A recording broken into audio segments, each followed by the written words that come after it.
আমি ভাবিনি যে বৃষ্টির মধ্যে এসেও সকল স্যারদেরকে পাবো, এসে দেখতে স্যাররা আপনাদেরকে ছেড়ে যান নাই।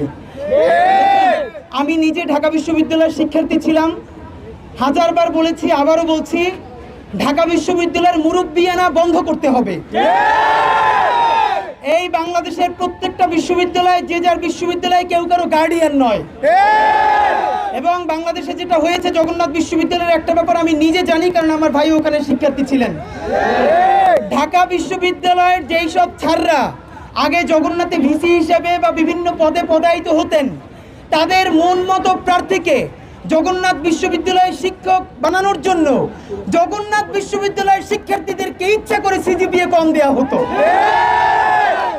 এমনও হয়েছে যে যারা পরীক্ষায় ভালো করেছে, থিসিসে, ভাইভায়, তাদেরকে গ্রেড একদম লো করে তারপরে তারা যেন পরীক্ষা আবেদন করতে না পারে সেই ব্যবস্থা করা হয়েছে।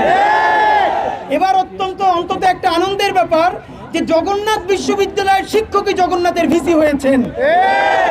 বন্ধুরা আমার, গতকালকে এখানে একটা অনাকাঙ্ক্ষিত ঘটনা ঘটেছে এবং আপনাদের প্রতি অত্যন্ত সাধুবাদ জানাই।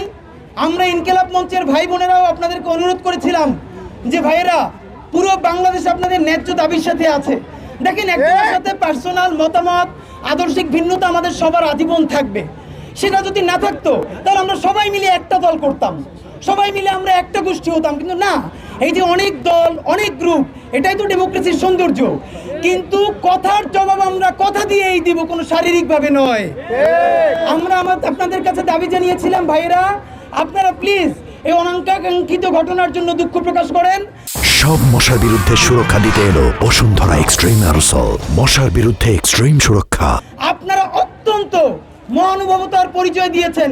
আমি নিজে দেখেছি আপনাদের শিক্ষকরা, ইভেন রইস স্যার পর্যন্ত নিজে আনুষ্ঠানিকভাবে দুঃখ প্রকাশ করেছেন। এখন সরকারকে জানাতে চাই, আমাদের বাবার সমতুল্য আমাদের শিক্ষকরা দুঃখ প্রকাশ করেছে অনাকাঙ্ক্ষিত ঘটনার জন্য। আমাদের বাবার মতো শিক্ষকদেরকে কালকে রাষ্ট্রীয় পেটুয়া বাহিনী যে আক্রমণ করেছে, সরকার কি দুঃখ প্রকাশ করেছে?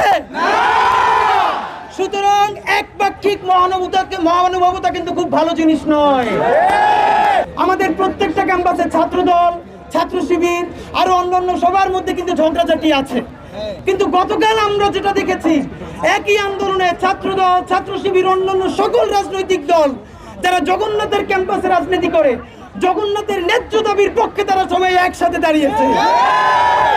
আপনাদেরকে বলবো, ছাত্রদল হন, ছাত্র শিবির হন, বাকশাস হন, খেলাফত মজলিস বা যেই দলের হন, ইসলামী ছাত্র আন্দোলনের হন, আপনাদের ন্যায্য দাবি আদায় না হওয়া পর্যন্ত নিজেদের মধ্যে কাউকে বিভেদ তৈরি করতে দিবেন না। এইখানে আমরা সকাল থেকে সন্ধ্যা পর্যন্ত 4 মাস আগে অনশন করেছিলাম আওয়ামী লীগ নিষিদ্ধের দাবিতে ডক্টর ইউনূস সাহেবের সাথে দেখা করার জন্য। সর্বশেষ তার একান্ত সচিব এসেছিলেন। যতক্ষণ না পর্যন্ত জগন্নাথের হলের ব্যবস্থা হবে, ততক্ষণ পর্যন্ত প্রয়োজনে ওই পরিমাণ বিল্ডিং ভাড়া নিয়ে আমাদের ভাইদের অ্যাকোমোডেশনের ব্যবস্থা করতে হবে। আমরা আপনাদের অ্যাকোমোডেশনের ব্যবস্থা চাই। দ্রুত ক্যাম্পাস ডক্টর ইউনূস সাহেবের নিজ এখতিয়ারে যেন দ্রুত বাস্তবায়ন করা হয়, আমরা সেই দাবিতে